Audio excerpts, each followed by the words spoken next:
क्या होगा अगर मैं तुम्हें बताऊं कि सोशल साइंस में फुल मार्क्स लाने के लिए पूरी बुक पढ़ने की जरूरत ही नहीं है। सिर्फ कुछ इंपॉर्टेंट चैप्टर्स आपका पूरा रिजल्ट बदल सकते हैं। बिलीव करना मुश्किल लग रहा होगा, लेकिन इस वीडियो में मैं वही टॉपिक्स बताने वाली हूँ जो आपका गेम चेंज कर देंगे। इसलिए एक भी सेकंड मिस करना आपके मार्क्स के ऊपर भारी पड़ सकता है। तो सबसे पहले बात कर लेते हैं उस पार्ट की जो कि टॉपर्स भी फॉलो करते हैं, दैट इज प्लानिंग। आपको प्लानिंग करनी है। क्या करना है, आपको एक पेज लेना है, उसको 2 पार्ट्स में डिवाइड करना है। अब एक साइड आपको पूरा सिलेबस लिखना है और दूसरी साइड आपको अपने स्ट्रॉन्ग चैप्टर्स और वीक चैप्टर्स को लिखना है।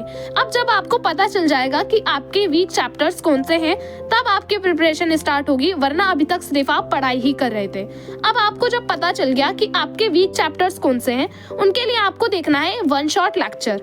अब आप ये कहाँ से देखोगे? Sunlike study which is another YouTube channel, वहाँ से आप देख सकते हो। वहाँ से आपको पूरा अच्छे से कंप्लीट हो जाएगा वो चैप्टर। वन शॉट में वो कराते हैं और एनिमेटेड उनकी वीडियोस होती हैं, जिससे आपको क्लैरिफिकेशन अच्छे से हो जाएगी। अब आपको एक चीज ध्यान रखनी है कि जब आप लेक्चर्स देख रहे हो तो आपका फोकस बिल्कुल शार्प होना चाहिए, क्योंकि आपको बार बार एक ही वन शॉट लेक्चर नहीं देखना, अपना टाइम वेस्ट नहीं करना।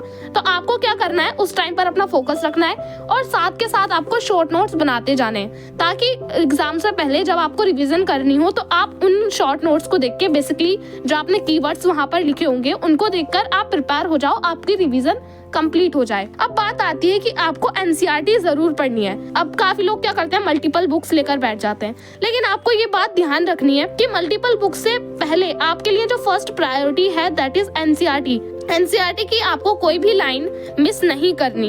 एटलीस्ट आपको हर चैप्टर के लिए एक बार एनसीईआरटी जरूर पढ़नी है, बिकॉज एनसीईआरटी से ही आपका एग्जाम बनने वाला है।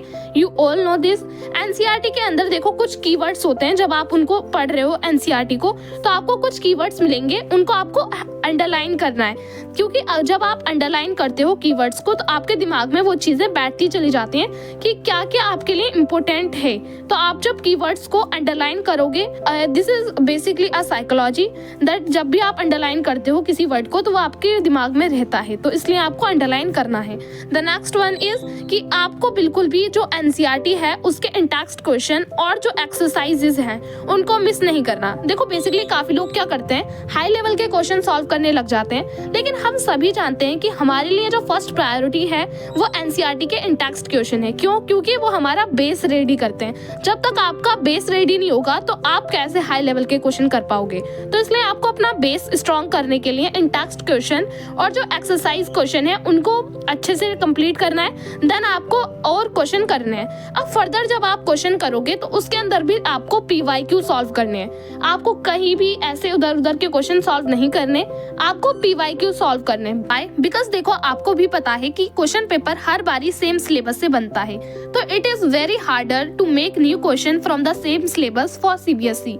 तो इसलिए हर बारी हम ये देखते हैं कि कुछ जो क्वेश्चंस होते हैं वो रिपीट हो जाते हैं। तो इस बार भी काफी चांसेस हैं कि आपके जो पीवाईक्यूज हैं उनमें से कोई ना कोई क्वेश्चन रिपीट हो जाए, तो इसलिए आपको पीवाईक्यूज करने हैं। सैंपल पेपर की अगर मैं बात करूं तो ऑफिशियल सैंपल पेपर्स निकालता है सीबीएसई हर बारी, उन सैंपल पेपर्स को जरूर सॉल्व करना है।